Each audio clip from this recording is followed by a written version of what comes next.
Welcome to the Deep Dive, Emerald City Hockey's Seattle Kraken podcast. All right, RJ, I've got a question for you.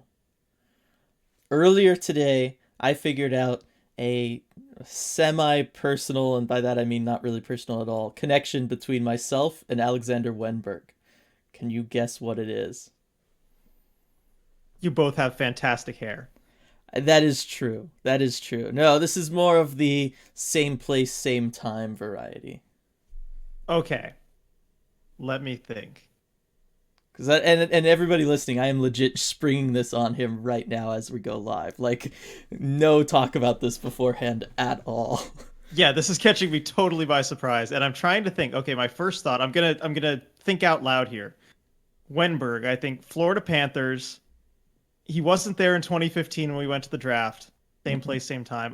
Did you go to some kind of Ducks Panthers game, or back with the Blue Jackets? Some kind of same place, same time. I know you haven't visited Sweden.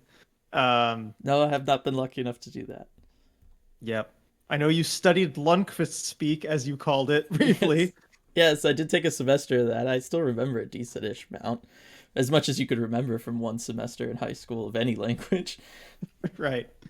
I don't think I'm going to be able to guess this one, Dylan. What is it? He was the 14th overall pick of the Columbus Blue Jackets at the 2013 NHL draft. Oh, okay. So I know you were at that draft. That was the McDavid bus crash draft. So wonder if he was on that bus. I don't know that you would recognize him if he was there. No, I still think about who was on the bus. The people I remember was Nathan McKinnon for sure, obviously. JT Compher and who was the first round pick for the Canadiens? Michael McCarron. Those are the three I remember for sure being there. But it was just funny because I don't remember thinking of him at all back then. Like, he wasn't one of the people I'd done scouting reports for yelling at the ref.com or anything like that. But I just thought it was interesting that that was when he was picked. Yeah, I like that challenge. Just throw out something like that. Completely try and guess. All right, so as we move into Kraken news today, you're just coming from some news. I guess we should just start with that. Fresh, hot off the presses. Exactly. Just coming from a Brandon Tanev media availability. Those are always fun. Mm-hmm. And it's good news, too. I mean, it's to announce kind of a new role for him for the rest of the season. I know we haven't seen a whole lot of him since that torn ACL. Unfortunately, he'll be out for the season. He won't be playing anymore. But he will be volunteering his time kind of throughout the recovery process. He's going to host some virtual meet and greets. He's going to be out doing things in the community, and he's going to be joining the Kraken broadcast, which I know we're all looking forward to. He was asked, what that role was going to be like on the broadcast. And he said, he's going to have some fun and maybe throw some subtle jabs at some teammates along the way. So keep an eye out for those. I think we're all looking forward to that. And do you think he's going to maybe chirp some opponents a little bit? How could you not? How could you not resist the chance to do that, being put in that privileged position? Yeah, and you remember earlier in the season, the chirp to Jeff Skinner, how'd you get that contract? Mm-hmm. Exactly. No, I don't know how personal he'd get on any of them, but I think he should be a lot of fun. I mean, he was there for a preseason game, right? Yeah, I think so. I remember he did stop by the booth. So I think it's just going to be a great time, a great idea, from everyone in the Kraken organization, because you can't just let him kind of sit there in the background. No. And, with how much Brandon Tanev has, we've all grown to love him in this community and everything. You need to have him out there doing something and connecting with the fans still. Yeah, he's been such a fan favorite. Didn't he win the poll on who you got to, if you can only keep one, Davy Jones or Brandon Tanev? Didn't Brandon Tanev win that poll? Yes, that awful poll. Terrible poll. Hockey. Oh, absolute terrible poll there. Yeah, Brandon Tanev, anytime we get more of him, I'm all for it. So I'm super pumped and excited about this. But that wasn't the only news from earlier today. The other piece of news being that the Coachella Valley Firebirds unveiled their jerseys finally, RJ. And I think they look fantastic. I've loved the crest that they've had, the logo that we've seen from them. I think it's really dope. Um, and these jerseys, they look really sweet. They do. And after seeing the logo when it was released, I knew the jerseys were going to look good. I mean, they kind of had to. Yeah. Yeah, you can still mess it up, but certainly they did not. I love the design. It's kind of simple. I think it shows off the shoulder logo as well, which I'm also a big fan of. Mm-hmm. And probably the biggest Kraken related design element is that little, kind of ice blue stripe there on the bottom, which I think is a really cool creative nod to the Kraken there. I know most NHL teams have some kind of a nod to their, or sorry, AHL teams have some kind of a nod to their NHL affiliate. Usually it's just putting the NHL team's logo right on the shoulders, which I've never been a huge fan of. But this is definitely kind of a more subtle, more creative, and I think just better looking nod to their NHL team. Yeah, I mean, you were engaged a little bit with Brian earlier on Twitter. Brian, big fan of the show. Shout out to him about that. And yeah, I mean, it stands out. I think it looks really good. It fits in well with the color scheme. Surprisingly, like it doesn't seem weird and out of place that you just have this little blue stripe in an otherwise, I guess you have dark blue as kind of the main color of it all, but I think it works really well. Of course, anybody knows anything about graphic design, orange and blue goes together pretty well. Opposite sides of the color wheel, all that kind of stuff. I like it, and yes, I wanted to talk about the shoulder patch because one of arguably my favorite shoulder patch in the NHL is the Florida Panthers with the palm tree and the setting sun and all that. I've always thought that that's just the most beautiful shoulder patch around. And lo and behold, what do we get on the Coachella Valley Firebirds? Palm tree in this beautiful like shield design with, kind of reminiscent of the mountains and everything. It looks really, really nice. Absolutely, and just kind of matches the scenery too. You ever been around there? Mm-hmm. Lots of the palm trees around, and of course the mountains always in the background. Just really well done on those shoulder patches. Yeah, so I'm really excited to see this team play. I'm excited to get some hands on some merch as well. Because just like I said, I love that main Firebirds logo. I just think it looks so good. Really excited by it. Anything else you want to talk about on those jerseys? No, I just think Kraken have got to be one of the best looking whole organizations, in sports really. So just glad to see them. Yes, that is for sure. All right, other things that have happened in the last week before we kind of move on to this week's games. We'll touch on those, of course. And then really the main reason, the big story for this podcast, which is, of course, our midseason grades for all the players on the Kraken. Davy Jones. I mean, we got to touch on it. We mentioned him earlier. I don't know what else we could say that hasn't already been said about the Kraken team's dog. But, I mean, Davy Jones, adorable. Love having him around. Key to turning the season around? Seems like that might be the case every time that he's been shown in the in-game presentation on the Jumbotron. The Kraken have won. They're 3-0 when that's the case. So keep doing that, please. Get some more wins.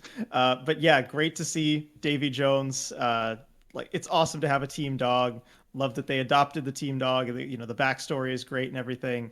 And yeah, just so cute, adorable. And honestly, I know we've all wanted a mascot. It feels better than a mascot. I still want the mascot, but if can only have one. Right. I mean, it all depends on what the mascot is too, and how they're going to use them, and all of that, of course, will go into it. Probably going to be more accessible to fans than the team dog, right? Generally, team dog isn't like something you could just run up and take pictures with and everything. But yes, what were they thinking during that Blues game? He was there. He was in the building. What are you doing? I don't know. And as we talked about last night on the post-game live after that Panthers game, I mean, clearly Davy Jones is responsible for Philip Grubauer's resurgence this year. I see no other explanation, really. He has gone back and forth with the different pads and the CCM thing. Played well, played poorly, different things. But as soon as Davy Jones hit the scene, Gru's back. Yep, he's been lights out since Davy Jones has been around. No such thing as coincidence when it comes to anything like this. That's for sure. We all know that in hockey. All right, so that's Davy Jones. All right, RJ. So this has been arguably the best week the Kraken have had since we started covering them. Kind of crazy. Starting all the way back last Monday, I think it was, with the shootout win over the Blackhawks. Mm-hmm. Just that game. I mean, Flower was incredible. Can't say enough about Flower's performance in that game. But Kraken kept the pressure on, and they got it done. They did. Flower tried many a time to steal that game, almost did, but the Kraken kept pushing. They stuck with their game and ultimately prevailed in the shootout after an overtime period where they just controlled everything. They didn't allow a single shot. But yeah, good to see it finally go their way. It's one of those games that you could definitely feel like earlier in the season they would have found a way to lose, or just somehow it would have not gone their way. But I think that gave them a ton of confidence, and coming out of that 9-game losing streak, that was huge. It was absolutely huge, and yes, I mean, to beat a goalie that looked that good, that was doing everything possible to steal that game, that is not hard. That is not easy. That's not hard. That is not easy to beat a goalie that is playing the way Flower played in that game. Penalty kill was on point in that game. Blackhawks were only 1 for 5 on the power play in that one. Shots on goal, Kraken absolutely dominated, kind of got back to their old form of, we're just going to dominate during certain stretches. We're just going to look like the best team in hockey as far as putting shots on net, all that stuff. And then really just the cherry on top of it all, Donskoy getting that shootout game-winning goal, really. Or I guess technically wasn't the game winner, but it sealed the deal. For sure. And that's huge for his confidence. I mean, you'd think still hasn't scored an actual goal in regulation or overtime this season. But you could see just the look on his face after scoring that one, and his teammates too, how happy they were for him. I mean, that's just big for a guy who's struggled to get a lot of breaks this season. Yes. Then you have the Sharks game where, we beat the Sharks again, established dominance of the ocean. It's very important. Although we can argue about, the ducks floating above the water. They've been a problem. I don't know what that's about. If we're sticking with the mythical creature. Anything underwater, though. You got to take care of underwater first, then you can search. Vancouver, I mean, they got the orca thing. It's okay. Yeah. They're not called the orcas, though, so there's some room to negotiate there. But what was interesting about this game was that it was very, very different to that Chicago game. There were times that the Kraken looked very well. They had no answers for the Sharks' top line at all. That entire game, they were just running roughshod all over them. But, Carson Soucy coming through when you need him the most. 6 goals already on the year for Carson Soucy. It's well documented. I didn't know a lot about him coming in. I was kind of, dubious about what his offensive output could be. I've been proven wrong many times, but I mean, did we think he'd be leading the defenseman in goal scoring this far into the season, the halfway point? Absolutely not. And he didn't either, because he's been asked about this a few times whenever he has one of these bursts of goals. But no, he didn't think so either. This is not something he planned out of the season, but he's been shooting the puck really well. He's been opportunistic, kind of jumping in from the point, and it showed in that game. I think I did the math, it was like 14% of his entire career output in goals in that game. Yeah, so, it was a very, very dominant performance from him. And then the rest of the team kind of backing him up. Again, the penalty kill, just remarkable. Sharks only go 1 for 6. Got to stay out of the box, Kraken. Don't know what you're doing there. But the PK was on point. And yeah, I mean, not a ton of offense from the Kraken in this one, though. And it was one of those where you get that goal 38 seconds in from Hurdle, and it was like, oh no, here we go again. But really, second period on, Kraken, they turned it on. They did, and that was one of the remarkable things, is that they didn't get down on themselves after really a poorly played first period. They stuck with it, and they found their game. And most importantly, Grubauer gave them time to find their game. Mm-hmm. Yes, for sure. He was phenomenal in that game. as well. I mean, it is interesting because really, as we'll go through the last two games this week, with the exception of the next game we're going to talk about, really showed them growing and fixing a lot of the problems that they've had so much this year. In that Chicago one, you have them finishing the game, right? It's a game you've dominated. You're the team that should be winning, and you did find a way to win. As you know, as much as Flower tried to keep that from happening, that was something that they have struggled with in the past. You know, keeping leads, winning games that they should win. This Sharks game was very much okay. We're kind of playing from behind, but we're going to stick with it, and we're going to make sure we come out on top, and we're going to kind of grind things out. And that's something that, you know, you and I thought the Kraken would be able to do and would be doing a lot of nights before the season started based on this roster. But it was good to see that actually finally happen for them. And then we get the St. Louis game last Friday night. Do we have to talk about this one? I mean, I don't want to. We'll mention it briefly just because it did happen. It was brutal. It was terrible. Poor Joey Decor. Just team hanging him out to dry yet again. I don't know. What did he ever do to any of these guys, Arjun? No, I mean, we'll get to it a little bit in the player grades too, because I wanted to include him because I just think he deserves this honorable mention for doing really well when put into some of the toughest spots I've ever seen for a goalie, and it's been that way all season. I just thrown into a really bad spot.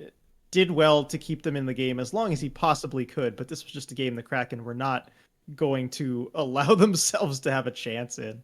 Yeah, no, they just didn't show up. I said it on the post game live. Joey Decor was the only Kraken player who showed up for this game, and it showed in the in the end result, 5-0 loss. All right, and then last night, RJ, taking out the top team in the league again. Season sweep of the Florida Panthers for the Seattle Kraken. And, you know, less than 5 minutes in, Panthers are on the board. It's just that, oh no, here we go again kind of thing. But the Kraken, they just kind of took charge of this game in a weird way. Up until the last 2 minutes when Panthers went crazy, but they looked in control. Yes, throughout the whole game. And that's something that, you know, we remember from that first game against Florida that was in Florida, the Kraken just kind of looked in control. But even more so in this one, I think they had the better of the play throughout the first period where they were losing 1-0 after the period, and they had just controlled just about every shift except maybe the first one. But again, they didn't get discouraged. You know, they stuck with it knowing that if they kept playing that way, the bounces were going to come and they were going to do well. Thankfully, they finally did get rewarded. I was worried that just somehow they might not. But then, you know, they score this flurry of goals in the second period. The Panthers still come back and get a couple of their own to tie the game. And, you know, on that last one, you know, or the third one, on just this bounce that, you know, off Gord's stick, that's just so unlucky, where it felt like the Kraken deserved so much better than what they were getting, considering how they played. And it's definitely one of those games where a team can look at that and get discouraged and just be like, look, this isn't going to happen for us. They're too skilled. And even though we play as well as we possibly can, they're just going to find a way. But that thought never really entered their head. And the Kraken just stuck with it, came out strong in the third period and scored one early and hung on even through a crazy, chaotic final 2 minutes where they needed Philip Grubauer to be at the very top of his game. Yes, and he was, and we talked about it on the post-game live, the defense helping him out. It really throughout the game and throughout the last week a lot, but certainly in those last 2 minutes, I mean, they did an excellent job of making sure that they were clearing out people in front. The little rebounds that he was allowing, just because it's, you know, natural, were not being able to be scooped up by the Panthers. He was able to see everything, could not overstate how important it is in a frantic situation like that for the goalie to have clear sight lines to the back perimeter where the puck is. That makes a world of difference. Yeah, Grubauer was fantastic. Team effort, full 60 minutes. To me, that's the most impressive thing, because those games, I mean, I think I can count on one hand the amount of times that the Kraken have looked, you know, like they're going 110% for the full 60 this season. Really, really happy to see that from this team. And then, yes, you talk about the bounces. We get one, the Blackwell goal off his head, heads it into the net. But again, just this team is so unlucky. You hit some more posts. That was a big thing all week for the Kraken, hitting posts. You have the one that you mentioned off Gord's stick. Got the third, I think, off of Soucy's skate in Mm-hmm. this year. Like, unbelievably poor luck for Carson Soucy personally there. But the Kraken, they showed the resilience. They were able to beat destiny, if that's what was working against them in those moments. Although it maybe came through with that late stick break. I don't remember if it was Huberdeau. I think it was maybe. Think, yeah. Yeah, but yes, Kraken. It was a dominant performance. Really, the only thing that was not working for them was the power play, where they went 0 for 4. The power play really this last week has been the one place you could look at, besides the taking penalties aspect of it all. The power play has been a little rough. You go back, I'm trying to see what their power play was. Obviously, they didn't score any goals in the St. Louis one. They were 0 for 3 in the Sharks game. 0 for 4 on that St. Louis game. I mean, the power play, it had started to come together, but I feel like right now that's the only thing maybe that's keeping these close wins, rather than just being flat out dominant wins. Yeah. It's just missed some opportunities to really pull away in some games, and so you don't have to go through as much stress as they have Yes. recently. But it's definitely something to work on, but we've seen that they can improve it. Yes, and 0 for 3 in that Chicago game. So no power play goals this whole week, which is pretty insane, especially considering they've had like close to 20 opportunities there. Yeah, and as far as things that we've seen all throughout the week, consistent. Well, that's been the big thing, just consistency. Been missing Mhm. from this team a lot this year. Getting net front presences in the offensive zone has been huge. Almost all the games that they have scored at least one of their goals coming off of a screen where the goalie just has no clue where the puck is, where it's coming from, that it's even been shot. Like, it's huge. And talk about the defense giving Grubauer clear sight lines. The fact that the Kraken are finally getting net front there, making sure they're getting screens on goaltenders. I mean, that's huge. Maybe that's the key to helping out the power play a little bit. Do that instead of trying to set up your little fun triangle play to the bumper guy. Maybe it's just as simple as taking some bombs from the point with some net front presence. But I think, to me, that's been indicative of just the overall effort that this team has put in. They're going to the dirty areas now. You talked last night about how they've changed their dump ins, so that the dump and chase isn't, just turning the puck over every time. You can maybe establish something in the zone. I just feel like the team has bought in from an effort standpoint now, and that's really, really nice to see. For sure. And it's something that over the 9-game losing streak, we started to question the effort. Mm-hmm. And it's good to see that that's kind of turned around and that they're getting rewarded for it too. Mm-hmm. Because that's when it could really tail off, is when you do start to do the right things. And for whatever reason, it doesn't go your way. Mm-hmm. That's when it could get really dangerous, but it's good to see them rewarded for it. Yes, and I think that that's the kind of momentum that they can build into keeping this ball rolling. Certainly, that's what we hope. So I'm knocking on wood right now. All right, so that's kind of the overall team perspective recently. Last night, obviously, 41st game. That's the exact halfway point of the season. Couldn't have come at a better time for us to do midseason grades in this episode. So, RJ, why don't you take it away? You can kind of lead us through this endeavor. All right, the moment you've all been waiting for, mid-season player grades. So we are going to grade each Kraken player through the entire body of work through the first half of the season. So, a couple points to just kind of explain how we're going to do this. As I said, it's entire body of work over the full first half of the season. We'll try and avoid recency bias as much as we can. It's going to be hard to do. And then second, the grades are also going to be kind of weighted on how the player was expected to do, kind of what their expected role was going to be. Just for example, I've given like Riley Sheahan an A, and I've given Jaden Schwartz a C. A couple spoilers there, but just to explain, obviously Jaden Schwartz has been a better player probably. He's contributed more to the team in a lot of ways than Riley Sheahan has been. But if you look at it based on the role that they were supposed to play and kind of what they were supposed to do, I think Sheahan has kind of excelled more compared to expectations than Jaden Schwartz has. So just explaining kind of the grading system there. Um, Anything else to add, Dylan? No, no, just excited to get into it. All right, let's get started, and we'll go net out, and we will start with Philip Grubauer. So again, looking at the whole body of work, I know he's played really well over the past week, but I have no choice but to give him an F for the first half of the season. I just, you look at any major goalie stat, any indicator of how well or how poorly a goalie has played, and this is almost historically bad from Philip Grubauer in the first half of the season. And you could point to it as one of the main reasons the Kraken are as low as they are in the standings. Hopefully, it seems like he's starting to turn it around. And in the second half, he can do a lot better. But yeah, I got to give him an F for the first half. Right, and I totally understand that. I mean, how many times were we talking about leaky goals? Goals you gotta have. Certainly a goalie of his caliber, with a contract like his, you just got to make some of the saves that he wasn't making.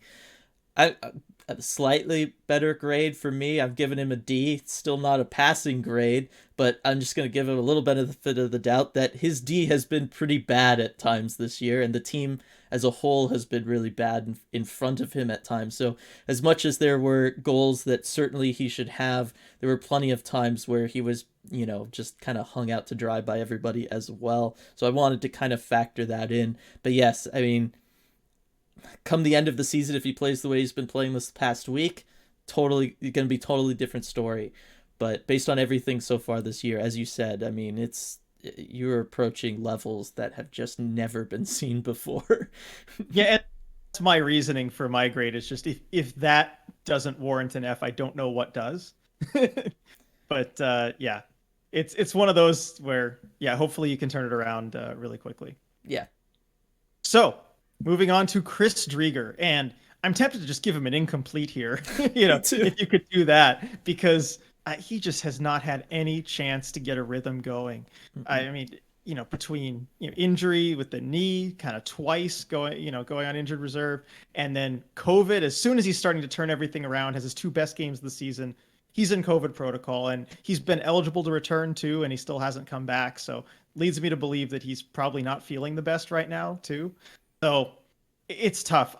If I had to give him a grade, I guess it's tough because looking at his numbers, they're not very good over the course of the season. So I'm going to say C-, trying to take into account all the stuff he's had to deal with. But really incomplete is kind of the grade here. Yeah, I was going to give him C+. Like okay. Kind of on that side of average, a little bit more on the optimistic side. I see early on I'm becoming the villain here. I think that might just be how it's going. Yes, I guess so. Just because, I mean, it's one of those things that at the few times he is in net and the few times that you can tell he's actually healthy, because there's been plenty of games this year where it's clear he's not 100% or he wasn't 100%, whether it was leading into IR stints or coming off of IR stints.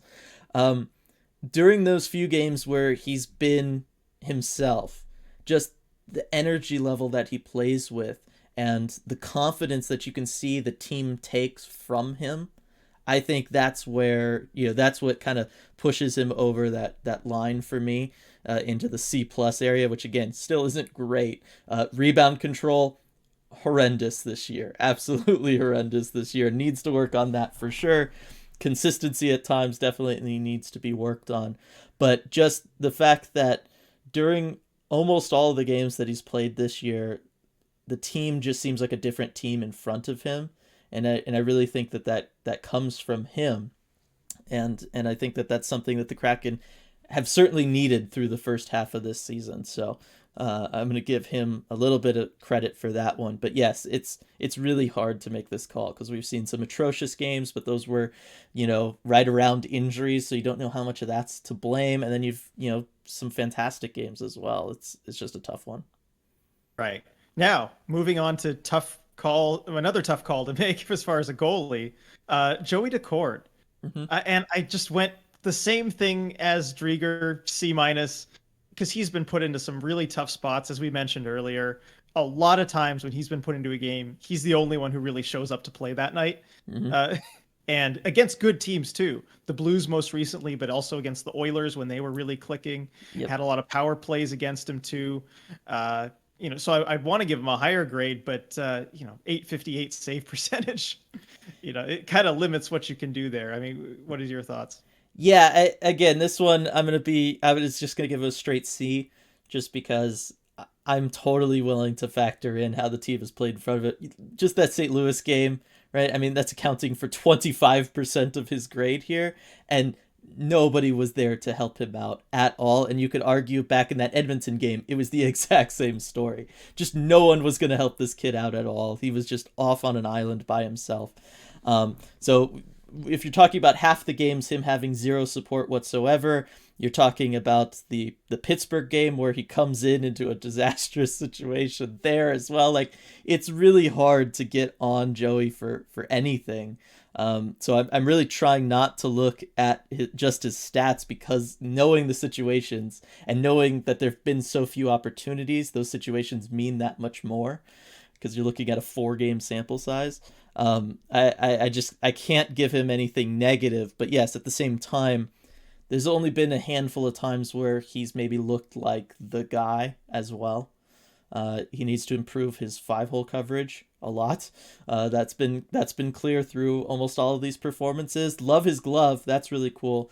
But there's still some goalie technique stuff that he can definitely refine, that I do think, had he had a larger sample size, would have come into play and kept him down a little bit as well. For sure. All right, moving on to the defense, and we'll start with the captain, Mark Giordano. And I'm sure there might be a lot of non-Kraken fans who are maybe watching this, thinking maybe he could be a trade deadline day acquisition for their team, and trying to see, okay, well, how has he done? What could he add to your team? And so I'm going to give him an A+ grade this season. I think he has just done everything you could possibly, want him to do as a top pairing defenseman. Basically, just think of like his Norris caliber season that he had a few years ago. Nothing has changed. He has been absolutely perfect in every single way, and I think he'd be a great acquisition for any team at the trade deadline.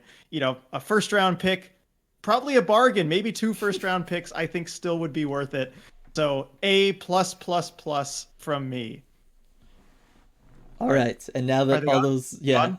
yeah, I Okay, think cool. they're gone. Kraken fans, listen up. All right. So I'm going to give Giordano a C. And he's had probably a rougher season so far than a lot of us, were expecting. I think looking back, maybe the expectations were a little bit too high, just given, his age. He's getting older. You can't play the same way, Norris Trophy caliber hockey, into your late 30s. Very few players do that. But he's had flashes of brilliance for sure.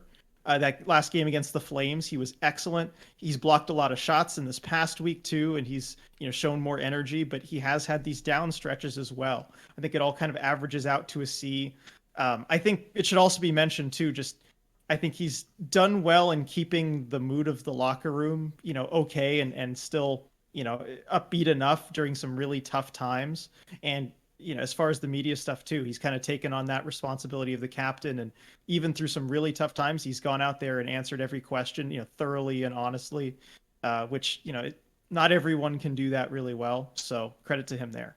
Yeah, I have him a little higher. I have him at a B minus, because really he's had 2 bad months, 2 good months. If you look at it, that kind of averages out to be, average. uh, just to say it bluntly. But really, since he got back from COVID, he's actually been really, really good for this team. He's been really, really solid defensively. I feel like he adjusted what he was trying to do on offense.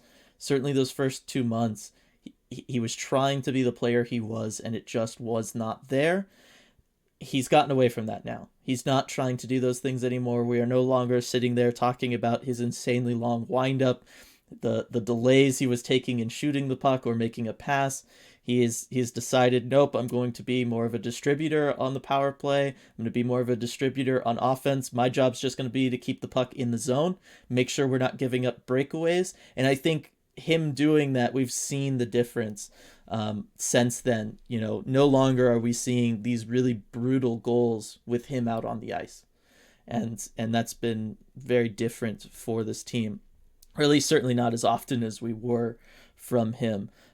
So it's one of those, expectation wise, my expectations weren't super high on him just because of his age, contract year at that age, all that kind of stuff. I wasn't thinking too much, and then yes, you bring in the off ice intangible aspect of it. I've been critical of his leadership. Again, it's hard to know without being in the room, but I've been critical through almost all the losing streaks about how really no one on that team seemingly getting upset and really trying to will the team out of it. Plenty of games where the Kraken have started slow that anybody could have just stepped in and really tried to get something going. Go fight somebody, go lay out somebody with a big hit, just do something to get the energy going. And ultimately that is kind of his responsibility as captain, is to lead, whether it's on the ice or off the ice. So definitely gets, that's what keeps him from being like a B or a B plus for me, is I'm gonna knock him down a little bit there. All right, some good points there. Moving on to Jamie Alexiak. And I'm going to give him a B. I think he's, kind of done what was expected of him coming in there. He's been, just a stable guy on defense. He's contributed more offensively than I would have thought, or at least going to some of those offensive areas. Mm-hmm. And given the lack of guys on the right side also, I think he's done a good job kind of stabilizing the right side. He's been paired with a lot of different guys. He's been out of the lineup recently, with with I guess something. Non-COVID illness. Yeah, with something. Yeah, I'll give him a solid B. What do you think? I'm going to give him an A. Just a straight up Okay. A. I haven't really seen a lot from him this year that wasn't expected.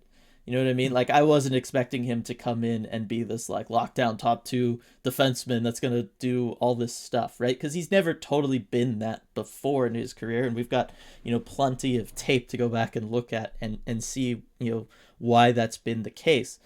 But we're seeing it right now with his absence, what that's meant to the D pairings and what it's done to the team. Talk about what he's been able to do offensively. He's arguably been their biggest driver of offense from like an advanced stats standpoint. You're talking about a guy that they are putting out defensive zone starts 62.5% of the time. Okay? And yet his Corsi 4 is 47.7, Fenwick 4, 47.9. Like, that's pretty good.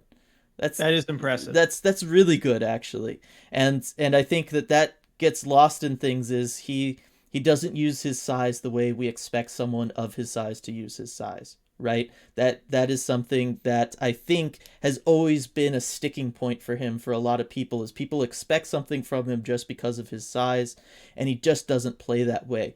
But he plays a really smart brand of hockey. He gets the puck out of your zone, gets it into the other zone, can help lay shots on net, can create havoc in the defensive zone for the other team by driving the net.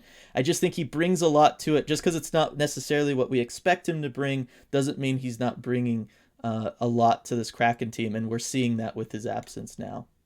Now, I'm glad you brought up the size element, because that was the one thing that kind of kept me from grading him a little bit higher, is just remembering some moments where he didn't use his size in a way that I would have liked to see it. And I understand that's just kind of his game. You explained it well. But I think of that one moment where the Alex DeBrincat rush in that first Blackhawks game, where he's leaning on him and probably could have just thrown him down if he wanted to, but chose not to do that. DeBrincat ended up scoring. Just little moments like that where I think it did, kind of affect the team a little bit, but overall good. And I can tell, like, I'm definitely gonna be a tougher grader through all of this than you are. Well, so, it's I'm that teacher that everyone hates. Yeah, you got to grade on the curve, RJ. Got to look at this compared to everything else. I just think, he doesn't use his size physically, but he uses his long reach and his stick a lot to disrupt plays.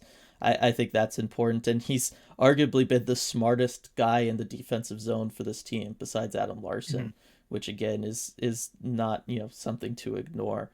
So yeah. Well, you brought up Adam Larson. He's next. How about you start with Adam Larson? I think you deserve the honors there. A plus plus, right? Like, he's the classic eBay rating where you just give like a bunch of A's and then like 1,000 pluses till you run out of the character limit. No, he's been pretty good. I've always loved him going way back to his draft year 2011. I've thought he's been fantastic all the way since then. I'm gonna give him an A minus though, just because there have been times this year where I feel like he's lost interest, for lack of a better word. Obviously, we know everything that he's done defensively. He was able to cover up Lauzon for a lot of the year when Lauzon was struggling a lot. He's been very, very solid defensively. He's been good on offense. He keeps pucks in the zone. He'll throw pucks on the net from the points, which is something that for whatever reason on this team is a rarity. Not used to seeing that, but he does that. And he's just been super solid, been really good in transition. I wouldn't say arguably their best defender in transition. Their best defender in transition. Although Giordano is getting better there too. So he's just been fantastic, doing everything we wanted of someone that we could lean on defensively, that kind of stud veteran that's going to come in and help everybody out. But there are times where, certainly during the losing streaks, where there are just some games where he'll just kind of lose it. And he's just kind of going through motions, and you can tell that the effort's not there. Or the engagement really is the problem. It's not necessarily the effort, it's the engagement, because I think just with the engagement, his effort would come. And then there's the penalty aspect. Clearly, there are just times he gets pissed off, probably at his own team, and then he takes it out on the other team, and he'll just draw a stupid penalty for no reason. And he's done it enough that I think that's got to weigh on his grade. Yeah, you brought up a lot of good points there, and the reason I ended up going with the B plus, and it was right on that B plus A minus line. But I just kept thinking about the penalties, and again, just some of the times where he wasn't himself, and that's the reason I make it lower, because I've seen how good he can be. Mm-hmm. Like when he's playing at his peak, he's it's A plus hockey, from anyone really. And I think it's just got to be that a little more consistently, be that all the time, and he's right there in A territory. But again, love what he brings, love his game. Next is Vince Dunn. So I'm gonna go with the C here, because he hasn't been bad. He's had even some really good flashes too offensively, but I don't think he's been the game-breaking offensive defenseman that we really hoped he could be going into the season. And you look at expectations, and I think that's kind of what we're hoping to get from him. The Blues had a lot of good options in the expansion draft to pick from. Mm-hmm. And, Vince Dunn showed a lot of promise as just a guy who could be really the only true dynamic offensive defenseman the Kraken would have. You look at the blue line, it's a lot of bigger guys. It's a lot of more defensively oriented guys like Alexiak, like Larson that we were just talking about. And Dunn was supposed to be kind of the guy to really generate a ton of that offense. Hasn't really done that. No, and it's interesting because, we did have high expectations for him. And what's interesting is you look at the numbers and he's essentially playing the exact same season he played last year. Like his points pace, goals pace, advanced stats, time on ice, like everything is the exact same as it was in St. Louis last year. So really, we can't fault that, we got the player that we were drafting in that sense, right? We got exactly who he was last year. He has not regressed in the slightest. It's just that, we had that expectation that coming here, maybe he'd have a slightly, expanded role and he would really flourish in that. And, I get it. That's disappointing on the one hand, but on the other hand, it's like, maybe we should expect every 25-year-old to blossom, right? Like maybe there was a reason he hadn't done it in St. Louis prior to that. So yeah, my grade for him was a C, just because he's been pretty average, certainly as far as expectations go. You're not as far as everything but expectations go, he's just been pretty average. He's done what he needs to do on the second unit power play. He's played defense okay at times. Like he kind of goes up and down. He'll go through some stretches where he's just not making plays at all, and other times where he looks really totally competent, and then other times where he's making these ridiculous, aggressive pinch ups that just result in these odd man rushes the other way that are absolutely brutal. So giving him a C, I think that the positives are still there. Like I said, he is still basically the same player he was in St. Louis, and that's something that the Kraken need and have used. It's just, he didn't explode with an expanded role. That being said, I mean, he isn't really in that much more of an expanded role than he was in St. Louis anyway. No, he's not. That's definitely something I've noticed where they haven't kind of maybe given him all the opportunities that they could to be in that expanded role, like Yeah. being on the number one power play. That's the really the only like last thing for him to do is to be on that first unit power play. And yes, it's kind of insane that they haven't put him there for any decent stretch of time. But yeah, I mean, as far as time on ice goes, I mean, he was getting over 19 minutes last year in St. Louis, so it wasn't like he was sheltered on some third line not seeing any game. So it's one of those that, like, looking back at it, it's like, yeah, maybe our expectations were too high just because we did that, not because of anything that's a fault of his. Yep. Now I want to say through 7 players, it took 7 players before we actually agreed on a grade. Mm-hmm. So we got one. Yeah. Vince Dunn we could agree upon. Yep. All right. Next is Carson Soucy. And I'm gonna go with a B plus, and I have a feeling you might go a little higher just based on your on your scale. But you look at certainly like with the advanced stats, he has been the Kraken's best defenseman. 51.5% Fenwick for, despite having less than 50% offensive zone starts. And again, offensively, he's just really come into his own, generated a career year as far as goals. And doing stuff that I don't think we really even expected him to do or thought he was necessarily capable of from a scoring perspective. But credit to him in that. And I guess the B plus, why it's lower is just because some of the earlier in the year where he wasn't a regular player in the lineup. Sometimes he'd come in, sometimes he'd play himself out of the lineup for a couple games. But he's finally put it together now. So I think, he's on a path to play A hockey the rest of the way. I agree with that. I really struggle. I think because my expectations were so low, I gotta go an A minus just because I really didn't think he was gonna be someone. He was like odd man out to me before the season started. I think he And was the guy we both identified as who they might trade out of the defense group. he was. And for me, he was very much like seventh, potentially even eighth guy on this team for me before the season started. So I clearly had zero expectations for him. He's been phenomenal. We talked about the goal scoring. You talk about his analytics, his possession metrics there. Technically the best, I'd argue, Alexiak's when you put everything into perspective, a little bit better. But he's been just fantastic. His outlet passes, his ability to get the puck out of the zone has been really, really good. And you can tell that he's worked on it throughout the year.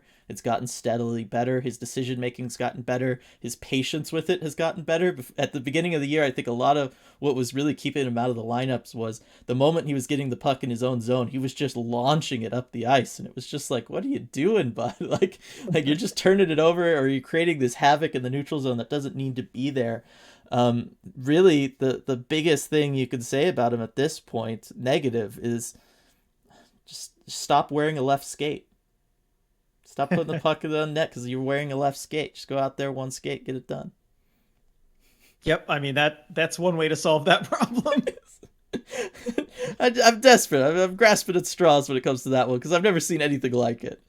I know that luck just needs to turn around, and hopefully it does going forward. Mm-hmm. So next, Jeremy Lauzon.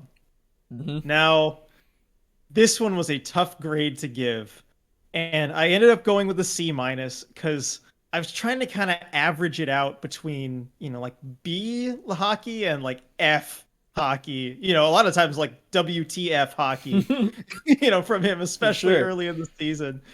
Defensive mistakes, bad penalties. It seemed like he was good for one goal against, responsible for every game early on in the season. But you got to give him some credit because he really has turned a lot of that around. The dumb penalties now are probably the next thing that needs to be worked on. Just a little bit. But yeah, you can definitely see the positive elements in his game that are coming out more often now. He's really a work in progress, I think. But I think C minus just about kind of covers it overall. What do you think? This might be the only time I go lower than you, but I'm giving him a straight D because I just no passing grade from me, especially because bring in expectation. You and I were really high on this guy coming in because we saw what he was able to do in Boston and the way Boston used him. And you look at what Hackstall did with him, trying the exact same thing. We're going to sit you out there 68.2% of the time he's starting in the Kraken's own zone. Right? That's even higher than in Boston, but not by much. But the idea is you're a big, strong, physical kid. You're good at just handling stuff in defense. Get it the hell out of there, and we're all good. And he has not done that at all this year. He has not played physically. Right? We can get on Alexiak for things, but oh my gosh, I've seen guys just so much smaller than Lauzon just manhandle him in front of the Kraken's own net. It's just every time. Can't win board battles at all. Like doesn't use his size appropriately, and that's something that he's still struggling with. That wasn't even something that improved when the rest of his game improved. And then just the beginning of the season, you just knew at least once, and literally at least once, usually more, there was going to be a time where a goal was going to be scored or the goalie was going to have to do something ridiculous because Lauzon was just going to be watching where the puck was, not paying any attention to what his actual coverage assignment was. And it was just like, he did not do that in Boston last year. That was not the player that we thought we were getting. I don't think that's the player the Kraken thought they were getting. Certainly Hackstall, the way he's deployed him, just that was not what it was supposed to be. You look at him starting on pairing with Larson. I really think that was supposed to be their shutdown pair. And then it just turned into Larson frantically scrambling all over the ice to cover up. I mean, there was that Vegas game. I still remember when Larson is literally dragging the Vegas player he was covering over to try to cover the player Lauzon was not covering, just so that he could try to prevent a goal. There's been tons of improvement from Lauzon, but just not quite enough for me. I still want him to get more physical, use his body, use his strength more, get lower. He plays like he's standing straight up all the time. Bend your knees. That's how you'll get leverage. Right there, that's going to solve all your problems. You're 204. You're going to be fine if you just bend your knees. And then the penalties are just ridiculous. I guess he just didn't know what holding was, or that was a penalty. I've seen more holding calls this year than in all games, not just Kraken games, than for, but you can't just hug guys and drag them down or keep them from getting to the puck. Like, that's just not, you can't do it. No, I mean, you make some very good points there. Very, like, good explanation there behind the D grade. Just boom, boom, boom, one right after the other. He's still got a ways to go for sure. And I mean, certainly expectations. We thought it was going to be a different defenseman the Kraken Yes. were getting. So on to maybe the flip side of a lot of that, expectation discussion type thing. Will Borgen. Mm-hmm. And I'm going to give him a B plus, and I'm so hesitant to hand out these A minuses. Sorry, but I mean, he sat out the first 20 games of the season, and then came right in and performed better than a lot of the defensemen who had been playing those games early on. Great defensively. He's physical, doing a lot of the things that we wanted to see from other Kraken defensemen, but weren't seeing, moving the puck up too. I mean, he was good at rushing the puck up the ice, and we saw that in the preseason, but, kind of had to wait a while to see it in the regular season until he gets into the lineup, but really just provided a jolt that I think the team needed. Recently, he's kind of played himself into scratch territory again, some bad turnovers in front of the net. Maybe, grabbing on a little bit too much at times, kind of straying from position. One of those things where he probably just needs to clean up a few of those things in his game. Maybe he's thinking about it a little bit too much. And that's why it drops down to a B plus for me, just because I think the coaching staff kind of now views him as one of those guys in the scratch rotation. But overall, really good job from Borgen so far. All right, I'm going to go lower than you again. Really? Okay, Yeah. Here we go. Because I was going to give him a C plus. Because all right. One, I didn't have super high expectations for him, and I didn't have low expectations either. He was to me, in my mind, like the sixth, seventh kind of guy on the team. So, and he's basically played like that. I think we were all very much enamored with his hot start once he finally got into the lineup. But really, that hot start, if we look at it, was like 4 games. He played like 4 good games. Like, it wasn't a long time, really. He's only played in 12. So it does feel like more than that, doesn't it? Right. So it wasn't like this huge long stretch of him playing amazing hockey or anything. And then yes, as of late, he's been below average. Like, he's not disastrous. He's not like Lauzon was, but he's just not been good, and everything kind of backs that up. He's not going to produce points really. His possession metrics are technically below average, but not a ton, and they're just not special in any way, good or bad. And I just think that's ultimately what he's been on this team, is when he's in the lineup, he's just there.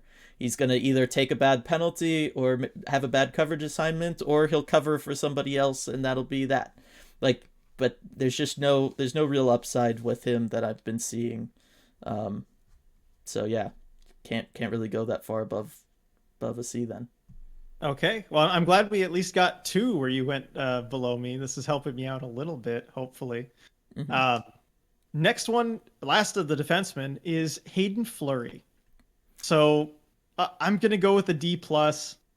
Yeah, good luck going lower than that, Dylan. Yeah, I'm really. gonna go with a D plus. And mostly just because he's kind of played himself out of the lineup most nights now. The skating remains an issue. That hasn't really improved very much. And another reason I'm more inclined to be kind of negative about this grade is because we saw for this 2-game stretch what he was capable of in the Mm-hmm. middle of the season, when he was confident, when he was shooting the puck a lot. And I think we were all just kind of wondering where that Hayden Fleury went. I mean, we saw it, we saw he was doing all the right things, and then it just vanished. And just overall, I haven't seen a whole lot special from him so far this season. What do you think? Yeah, no, I'm gonna agree with you on the D plus grade, because my expectations were higher from him, especially after his little stint in Anaheim to end last year. He was insane in those 12 games. Like, go back, look at his numbers, look at the tape of him. He was fantastic, and I was like, okay, the guy, he's finally out of Carolina, where he's been stuck buried down on depth charts. He's getting some time. He's able to stretch himself out, stretch out his wings. This guy's going to come into the Kraken and he's going to shock the world. And he absolutely did that for one entire game. And that was it. That was really it. And he has not been good the rest of the time. The offense isn't there. I'm right back to where I was with him in Carolina. Shoot the damn puck. You got a fantastic shot. Just shoot the puck. That's all you got to do. Just go out there, shoot the puck. Doesn't want to do that. Defensively, he's not great. He's not terrible, but he's not great. So yeah, he's been just kind of below average for me. If Borgen has been average to slightly above average, Hayden Fleury's been average to slightly below average. All right. But my That's expectations were a lot higher for Fleury. for sure. And I know you were a fan of his going into the season. So moving on to the forwards, and we will start with Jared McCann. Now, I was debating between A plus. I'm gonna go ahead and just give the A plus, because I mean, certainly expectation wise, I know he had done well in the past. He had put up shooting numbers that I think a lot of us probably thought were unsustainable, but he has kept it going very much so, and has done everything you could have possibly asked from him. He's stepped up actually beyond that, and has been the Kraken's, I think, most dynamic offensive weapon. I mean, what more could you say about Jared McCann? Go ahead, Dylan. Yeah, you can't. If A plus, he's the offense. He's also oftentimes the defense. Who would have thought Jared McCann, arguably making the biggest difference defensively of the centers on this team? Did not see that one coming No. at all. No, he's been fantastic, and yes, he's proven that he can sustain a 15% plus shooting accuracy thing, which he's actually done the last couple years. Pretty impressive. Yeah, I think it's been long enough now. We can just say this is who he is. Yeah, you look at his shot; it's super elite. Yeah, there's nothing Yeah, more we got to say. exactly. So on to Jordan Eberle, and he's kind of been hot and cold this season. I'm gonna go with an A minus, because yes, I know he's had these long stretches of not being able to find the back of the net, but at the end of the day, over the full first half of the season, few players on this team have generated as much offensively as he has. Mm-hmm. And ultimately, that's why the Kraken brought him in. He was supposed to kind of be one of those engines, one of those drivers of their offense. And for a lot of stretches, especially when nobody else seemed to have anything going, he was that guy. And I think Yeah. he's contributed, a kind of what we expected from him. And yeah, he's their all-star too. So, he's got that nod as well. Not sure how much that means as far as how he's actually played, but I'm going to go with A minus. I think there's some consistency that he can improve there as far as being more consistent with how he plays. But yeah, overall, he's done his job. Yeah, I'm gonna give him. I was right on the A minus B plus border. I'm gonna give him an A minus just because he's played better on the power play than I thought. Anybody who listened to me talking about him during the off season or preseason knew, not a fan of his on the power play. He just disappeared when he was with the Islanders on the power play. Hasn't so much this year, and that's been really great. And yes, whether it's the goal scoring, obviously he's gone through some prolonged droughts when it comes to goal scoring. But even during those, he's generating shots. He's been arguably their best passer, their most creative passer, as far as just trying to get things going at times. Love that, and all that's going to push it over the top for me, over that line into the A minus. Yeah, I think good points all around. Next is Yanni Gord, and I'm going to give him a B plus. And it was kind of a tough one to grade because you look at expectations going into the season, where you look at what he had done with the Tampa Bay Lightning. You knew he was this elite shutdown center. And you think, well, is he going to play that role on the Kraken? Kind of almost like a Vince Dunn type of conversation. Like, well, what is he going to do? Is it going to be different? And I think he's basically stayed this elite shutdown center. He stayed the player that we knew, had done it very well. He's provided a ton of energy. I mean, that fight in this past game, he's fearless. He'll go toe to toe with anyone, and he just does what he does. He's Yanni Gord. And so for that, I'll say B plus. What keeps it from being an A is just that he didn't grab this kind of offensive 1C role that we thought he might step into. And I think that's, looking at it from the start of the season, that's probably what it was going to take to get an A. He's done everything that he's done in the past really well, but he just didn't grab that offensive one center role and kind of grow into it. Yeah, now offensive one center role that you thought he would grab, because I didn't think he was gonna do it, and he didn't. And honestly, he has not been the same defender that he was in Tampa either. He is not playing to the level that I remember seeing on the Tampa Bay Lightning, and the numbers kind of back that up. His possession metrics, all that kind of stuff. I just think that part of that is, you don't have the protection that the Lightning lineup gives you. Yeah. And part of that is, really you think about all the times he was fantastic for the Lightning. It was always in the playoffs. He's one of these guys. He steps up his game when he absolutely has to. Kraken have not put him in a position to need to do that, to get him going. And yeah, I just thought he is such a great personality, all that stuff. But I don't feel like he helped them get out of these losing streaks. Like he wasn't. He goes out there and he'll fight Radko Gudas and that kind of stuff, but always in games, always when times are good. He wasn't really doing that stuff when times were bad. He wasn't going out there trying to fire the team up and all that stuff. So I just think it's one of those things. So because my expectations was that he would just be kind of, Yanni Gord in Tampa, but just with more ice time here, and he kind of hasn't totally been that. I gave him a B because he's still been good, but yeah, it's just kind of, not super exciting from him, unfortunately. Interesting. I like you kind of bring it up during the losing streaks, because he is one of those guys you would think they could rely upon to fire everyone up. But yeah, I mean, it seems like you kind of let those losing streaks get him down a little bit too. Mm-hmm. Next is Jaden Schwartz, and they already know my grade on this because I used it as an example.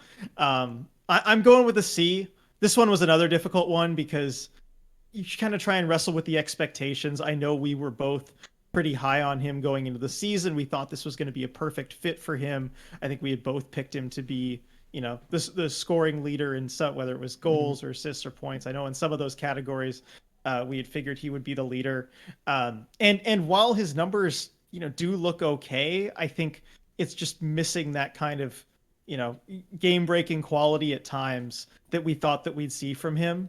A lot of the times, even when he was collecting points, he just kind of looked invisible out there. Although, one thing that weirdly may help his case is the fact that he has missed the last couple weeks, with an injury, and you've seen the team suffer for that, especially a guy like Jordan Eberle, who had great chemistry with him. So it's kind of showing his value there by having him out of the lineup. But I just got to go with a C, average. Yeah, I would give him a C as well.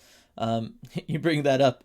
Up until this last week, haven't seemed to be missing him too much this last week. That is true. Really, the place that they're missing him, and the place that he was already underperforming on, was the power play, and it's kind of crazy because I expected a lot more from him on the power play. Certainly, kind of filling that net front presence kind of role to get things going.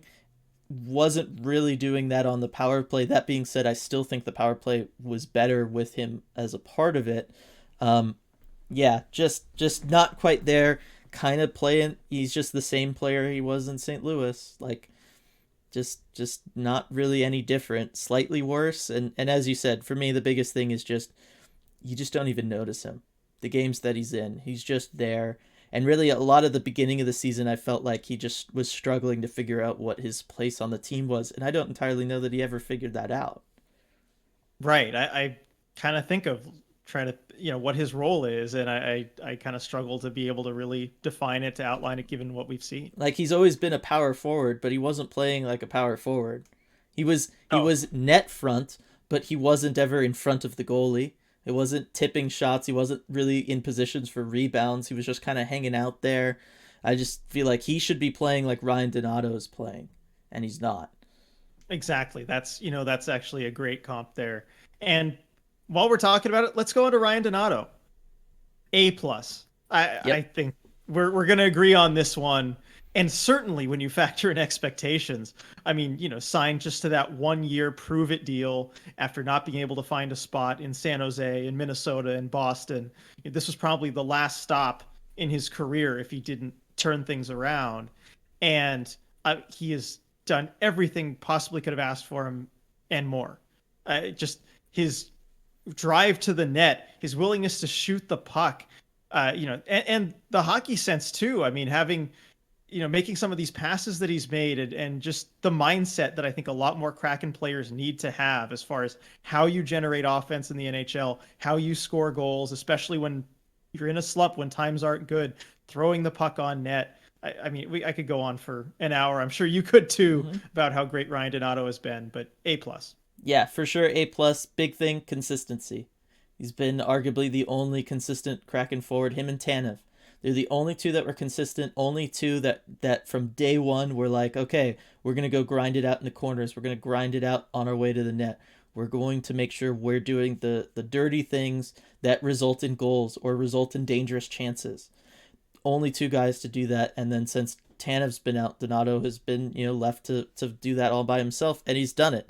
And he's looked fantastic. A+. My expectations were probably that he would have been waived by now. Yeah, realistically. And I watched a lot of him with San Jose last season, and I was skeptical that it would work out. But I mean, credit to him. He's also always one of the last guys out there, at the end of practice, just working really hard behind the scenes too, really taking this opportunity seriously. And it's a great lesson for players everywhere, really, as far as, what you can do when you really work hard at something and have the right mindset. Yep. So let's move on to a guy you just mentioned, Brandon Tanev. And I got to go with an A+ also. You look at his goal scoring early in the season. I don't think any of us expected that kind of run from him. It kind of normalized out, regressed to the mean a little bit as the season went on. But at the end of the day, he just brought 110% energy every single game. I mean, you know what you're getting from him, and it's just so valuable, so, rare to see a guy who can bring that all the time, every single day, and the impact it has on the team is just incredible. Plus, even though he's out with the ACL injury, he's going to be joining the broadcast booth. He's going to be doing these other things. I think he deserves an A++ for that, because even though he's not playing, he's still contributing to the organization. He's still out there. So yeah, I can't say enough good things about Brandon Tanev. Yeah, A+ for me as well. The goal scoring kind of dried up when teams stopped giving him multiple breakaways a game, which could be expected. That'll do it. It could be expected. But yes, talking to all the same stuff you said, really all the same stuff we said about Ryan Donato. For me, the big thing was this is the only guy we ever saw get pissed off when they were losing. And that's big for me. Going way back to when they were in their first big losing streak, him snapping his stick over the boards there, coming off the ice. That was the turning point for them in that Colorado game. They came out into that third, played like a different team, and then went on a stretch where they beat a lot of really good teams. And if you're going to see that level of emotion before you've made it to the locker room, I can only imagine what he said and did in that locker room that resulted in all that. So for me, he gets the extra plus just for the on ice leadership that he had when other guys with letters on their chests haven't always had it. For sure. All right, moving on to Alex Wenberg. And sorry to be a downer here after a couple A pluses, but I'm going to give him a D.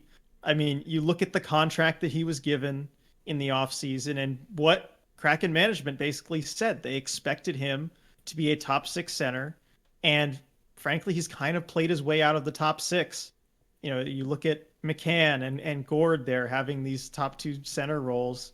And I think Wenberg, he's definitely had his moments this season. You know, he's made some good passes. He's a good playmaker. We know what he brings.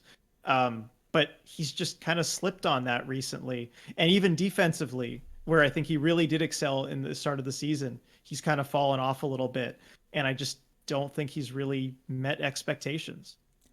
Which, again, it's one of those, maybe we were wrong for having those high expectations, right? But when the organization has it and pays him yeah, accordingly, that's I think it's justified. Yeah, I get it. But again, it's also at 27, should we expect guys to suddenly blossom into something that maybe they haven't been on multiple teams already, right? Like, because the bottom line is he's another guy. He's playing the same season that he played last year in Florida.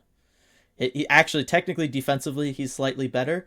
The only difference has been that his shooting percentage has dropped from a ridiculous 20% to a more reasonable 7% for him, given how little he shoots the puck. That's kind of all it's ever going to be anyway. You'd have to volume your way out of that. So that's been the only difference between last year and this year for him, is the goals are not there. But again, did we expect him to say a 20% on only 82 shots last year?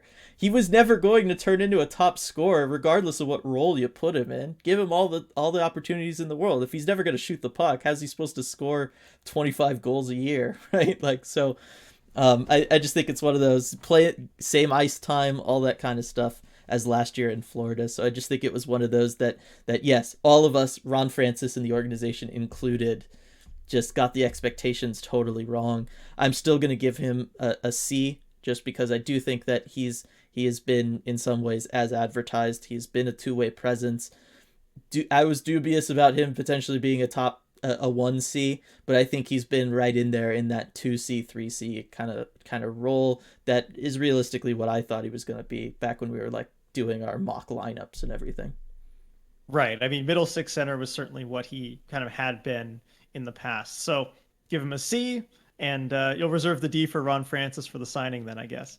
Yeah, it was kind of a ridiculous expectation. Again, just look at shooting percentage. All GMs need to do this at free agency. Don't we have an analytics department? I know. When you see a big bump in goals like that, like he had last year, maybe look and see if that was the case. And it probably just wasn't because he was in Florida.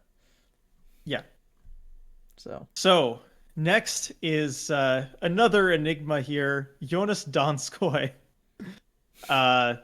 Man, you got to mention the 0 goals. Mm-hmm. But you know, he's doing all the right things. It's one of those that's really tough to grade. I'm going to give him a B- because for most of the season he's been doing all the right things. He's been generating offense. He's been involved on the power play and the penalty kill. Mm-hmm. You know, if you just don't look at the goal stat, take that away, he's kind of, gone in and done a good job as far as what's been expected of him. But what keeps it from being higher, obviously, is just the expectation that he would contribute some goals. Mm-hmm. And on a team that really, really needs that, he just hasn't. So tough one to grade. But yeah, that's kind of where I'm at. Yeah, I'm solid B for Donskoy, because he's done everything and more through every facet of the game except being on the score sheet. So it keeps you from being an A, right? There's kind of like five things you got to be doing, one of which is scoring. If you got 4 of the 5, you get a B. That's just the way it works. Okay, there we go. Dylan going into his kind of grading scale there a little bit. But the bottom line is, yes, fixture on special teams. He's been absolutely fantastic there. Talk about Donato and Tanev kind of at times being the only consistent guys driving the net, doing that stuff. He's really been another consistent guy offensively. Plays very different style to the other two. He's not going to like try to power his way to the net front or anything like that, but tons and tons of games where he was the only guy seemingly trying on offense. For sure. So next is Boy Callie Yarncroke. Now, I may be letting recency bias get in the way a little bit here.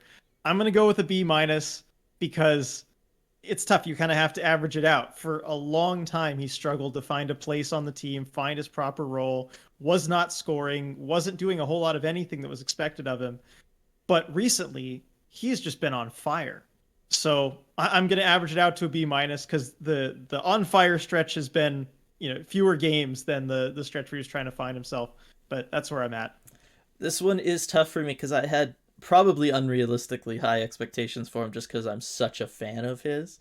And really, even while he's been on fire, he isn't doing what I thought he was going to be doing at all, which is just be this plug and play kind of guy, bouncing all around the lineup, coming in on special teams and all sorts of stuff.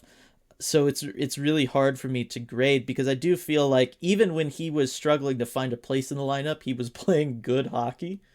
Like he was always consistent, right, and he was doing, good things. It was just he wasn't clicking, and now he's finally clicking and he's performing. So I guess I'll give him a B because he wasn't bad. Even when the numbers weren't there for him, he wasn't bad. He was still excellent on the PK for them.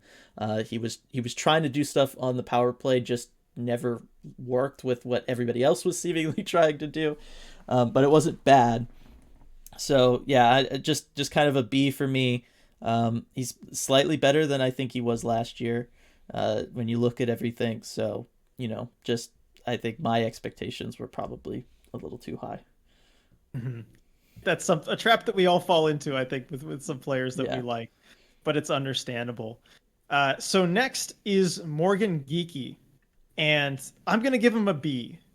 This is another kind of difficult one. As we get here toward, the bottom six, these can get difficult.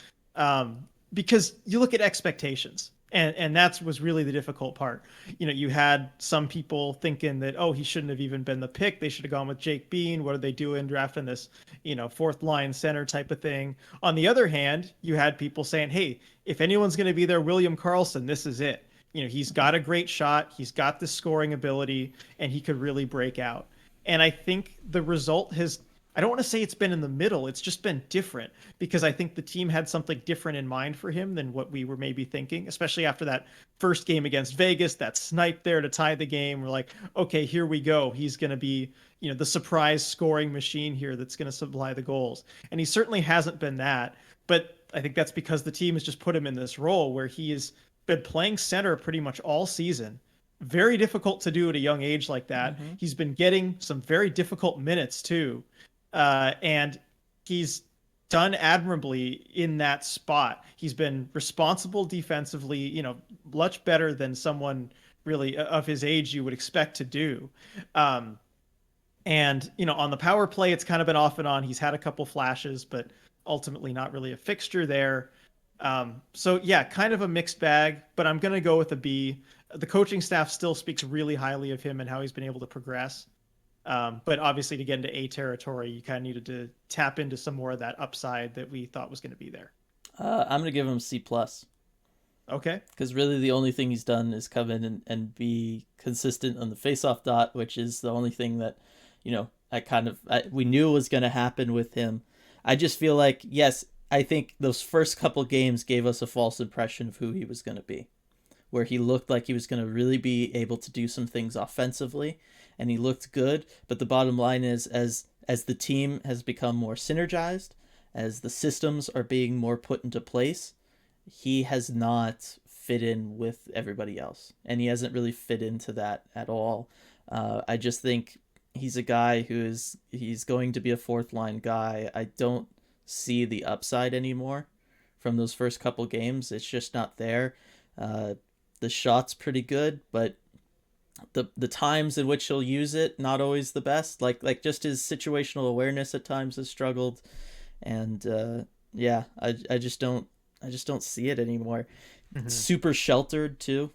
I mean, you Yeah. talk about zone starts, just they're putting him in the positions to be successful and be that guy that we all want him to be, and not really once outside of the first 2 weeks of the season has he kind of grabbed the bull by the horns and really done it. So Yeah, I don't know that they're necessarily putting him in the positions to be kind of the scorer that we wanted him to be. I think they're still kind of focused on having him be that center that wins draws, even if they give him the offensive zone starts.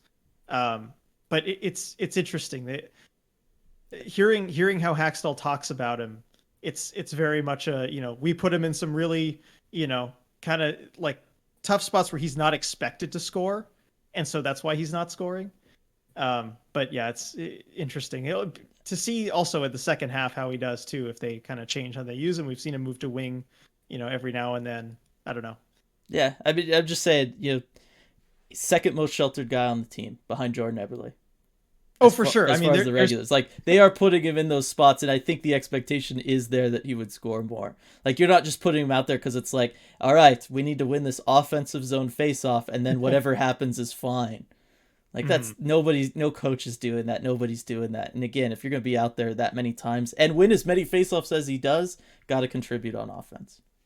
Yeah, for sure. All right, real quick, I'm gonna just kind of call this audible here and see if we can find it. What his on ice shooting percentage is, because It's that made me think it's 8%. probably Okay, yeah that's about average. I was yeah wondering if it was kind of low because I felt like a lot of times we've talked about Geeky being on a line with, a couple guys be like, hey, I like this, blank Geeky blank line. hmm They're generating a lot of chances, but it feels so rare that they actually score. hmm right yeah he's because and he does that himself. He takes a ton of shots. Nothing goes in, and very few are even actually on net anymore. Yeah, that's true. I think it's one of those also where you just try and find the perfect shot after you haven't scored in a while. Just think that's what I need.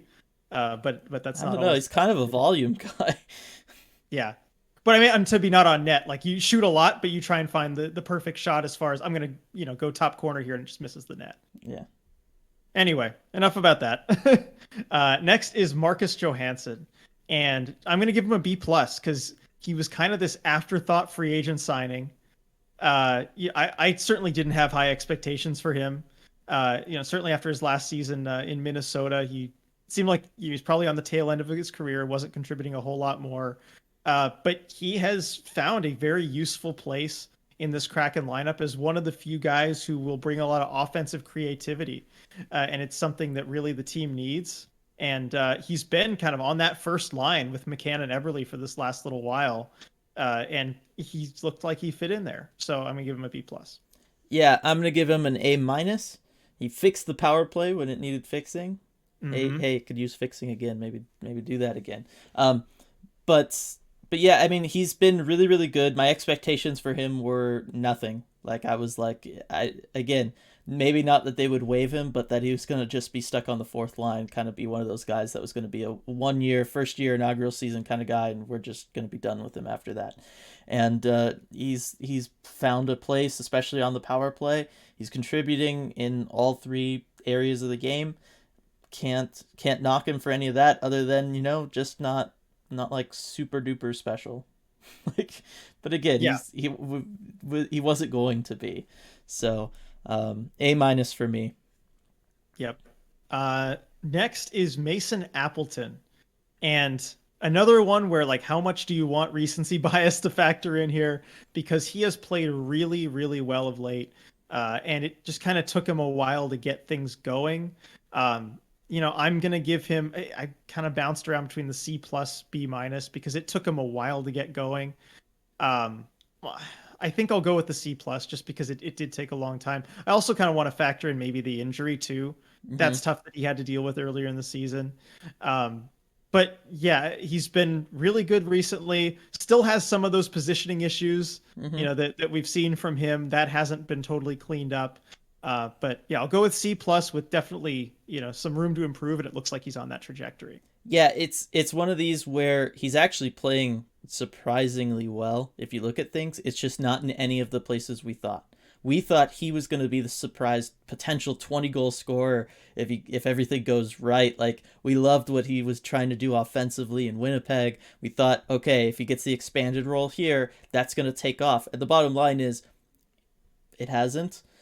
And neither him nor the coaching staff is really trying to make it happen. They're using him as a defensive shutdown forward, and he's doing it. Like, so it's one of those, I think he's playing really, really good hockey. It's not at all the kind of hockey we thought we were going to get from him.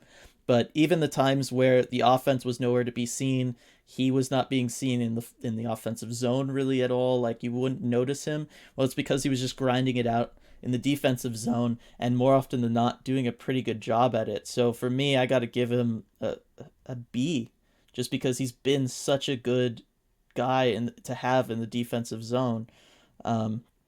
Just, yeah, if the offense was there, kind of like with Donskoy, he's doing everything right except he's just not scoring. But with slightly different than Donskoy, but in that he's not put in the same positions to score like Donskoy is. But yeah, Mason Appleton, I think, is really kind of being an undervalued, under talked about guy right now for this team. Yeah, and you make a good point about expectations too. It's not the kind of way we expect him to play, but that's through no fault of his own. That's just kind of how the team's utilizing him. So yeah, you're right. It's probably good to take some of that off of him. Next is Colin Blackwell. Now, another tough one because it feels kind of like he's just getting started. He missed all of training camp, came in late, then was on COVID protocol. He's had injury things to deal with. It hasn't been easy for him. And I mean, I guess I like his game too, so I'm trying to avoid that type of bias. Again, he's another guy where I was kind of on the C+, B-, bubble with. I guess if I'm going to be fair with Appleton giving a C+, I'll give Blackwell a C+ as well. I think we can still see a lot more from him. But the little bit I've seen, it's been okay. It took him a little while to get used to things. Again, I mean, how many times we could talk about it? He's the same player he was last year. Yeah, like he just didn't turn into something more the way we were hoping that he would. And again, should we be putting that on 28-year-olds to come somewhere new and totally reinvent themselves and become superstars? Probably not. But yeah, so in that sense, the expectation hasn't been there. But he's scoring at the same clip. He's bringing the same stuff to everything. Really, the only place he hasn't lived up to where I really thought he was going to shine is on special teams, particularly the power play. I thought he was going to be like a secret weapon on the power play. He has not turned into that at all. But again, that might have been just unrealistic from me to expect that too. I'm going to give him a C+. Okay, so there we go. We found a little more agreement there. And last of the forwards here, well, last of all the players, Riley Sheahan. And I think you talk about expectations. Mm-hmm. This is someone who we expected just about nothing from going into the season. I thought he was just going to be a good addition to the Charlotte Checkers, and that's kind of where we were going to see him. But he has actually been one of the Kraken's best defensive forwards. Over 70% D-zone starts. He's been huge on the PK, and especially recently, he's been more creative offensively than I think a lot of people are giving him credit for. He's really good at setting screens, doing all that kind of stuff. So I've got to give him an A. I mean, absolutely, blew past all the expectations I had. Yeah, he's increased his offensive output a lot as far as shots and stuff go. He's just been like ridiculously unlucky. 3.3% shooting percentage. Oof. Which for anybody is low, especially him. That's really low. You're looking at a career more, around 9%. So I think that's a place that we're gonna maybe start seeing him produce more. But yeah, I thought maybe slightly higher expectations than you. I thought he was gonna do what he's done everywhere, which is he's gonna play 50 to 60 games. And be around when you need the more veteran guy, but there are going to be times when you're going to be wanting to test out Morgan Geekie at center or someone else, right? And he's going to be out of the lineup, and then come playoff time, if you need him, you've got that kind of veteran guy who's done that sort of thing before. But yeah, no, he's just been fantastic. Can't say enough about him on the PK. just from day one too. He was their top forward penalty killer, and he has not really let go of that mantle at all. So love what we've been getting from Sheahan. A plus as far as I'm concerned. There you go. Let's get a grade. Yep. So that's it for the player grades. Yep. Halfway through the season. Looking forward to doing this, at the end of the season too. It'll be fun to kind of revisit this, and see how they've done in the second half of the season. I think, a lot of room for improvement, and certainly in the trajectory the team's going, I think we could see a lot of higher grades too by the end of the season. For sure. And that is going to do it for this episode of the Deep Dive as well. Nice, big, long one, hour and a half special. Wasn't totally expecting that, but I'm happy with how it turned out, and I think everybody else is going to be as well. So thanks everybody for joining us on the Deep Dive. Can't wait for to see how the Kraken do this week after the last week that they've had. Got some. Speaking of expectations are getting a little higher now for this team. They did a good job of lowering them, as about as low as they can go, but things are looking up, and I couldn't be happier about that, and I know you feel the same way. All right, so we will see you all next time.